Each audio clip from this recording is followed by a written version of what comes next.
Hello students, today's class is for class 7 and today we are going to discuss about the chapter light energy. So light is one form of energy that gives us sensation of different things. Okay, we can see everything is visible to us because of light. Okay, so light is actually the another form of energy and we will discuss today about that light energy.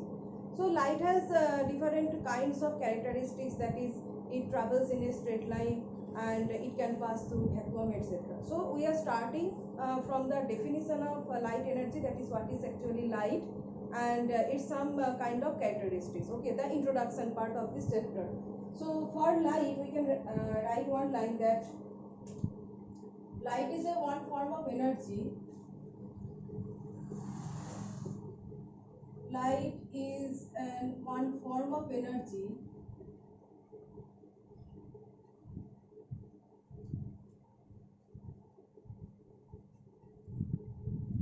that makes everything visible to us.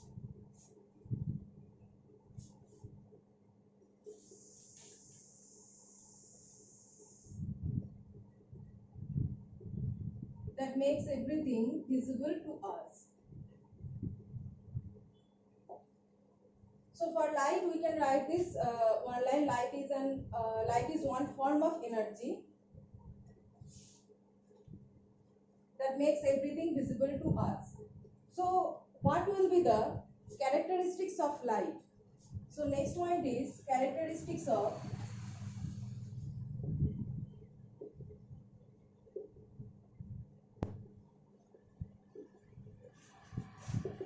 light. The first major characteristics of light is light always travels in a straight line. Okay, it always travels in a straight line, and the straight line path is known as the rectilinear path or rectilinear motion of light.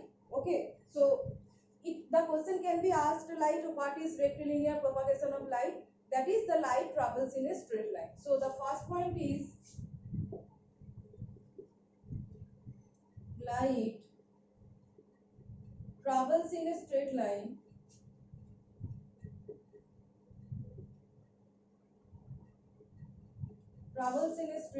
known as rectilinear propagation of light.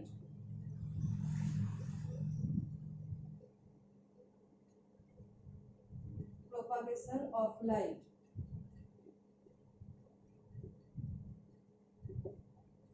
This rectilinear propagation of light, this point is important. This will be one short question for this chapter, that is what is rectilinear propagation of light. Now when light travels, we know that light travels through a medium. The light that is coming from sun, it is also traveling through a medium, either it is vacuum or it is air. So light obviously travels through a medium, and when it travels through a medium, that medium is called the transparent medium. The medium through which light passes is known as transparent medium. There are two types of medium, that is, one is transparent medium and one is opaque medium. Light can pass through transparent medium, but through opaque medium and it cannot pass, and that's why it produces shadow. We the human beings are opaque objects and light cannot pass through us. That's why it produces shadow. Okay, sun produces shadow of human beings, shadow of trees, shadow of some opaque objects like this, because they cannot pass through it. But if light passes through anything, that means it covers it. That means that medium is transparent medium. So the second line we can write that the medium through which it passes, the medium through which it passes is known as transparent medium. Transparent medium. Okay. So this air, this atmosphere is transparent medium, and through which light can pass. Okay. So the next point we can write, that is for opaque objects. For transparent medium or transparent things, it cannot produce any shadow. Light does not produce any shadow for transparent things, but for opaque things like human beings, trees, as I have said, it can produce shadow. So the third point is like that.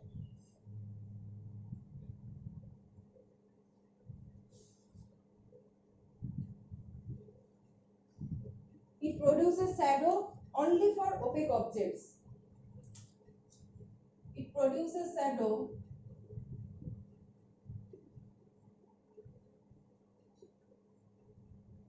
only for opaque objects.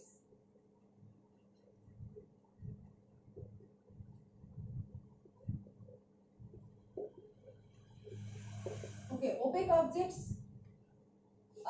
For opaque objects, it can produce shadow, and this shadow is produced for the rectilinear propagation.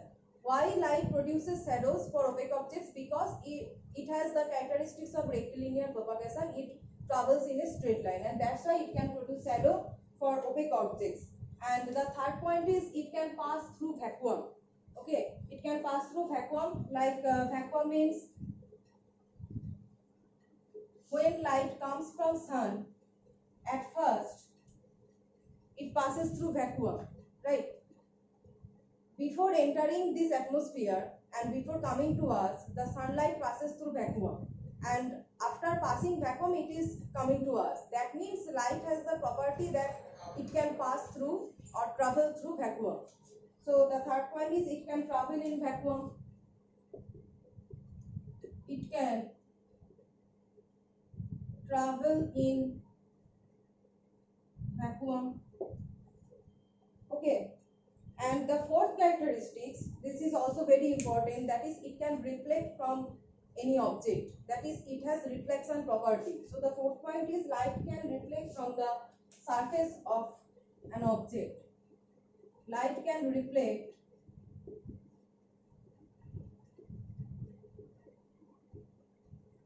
from the surface of an object.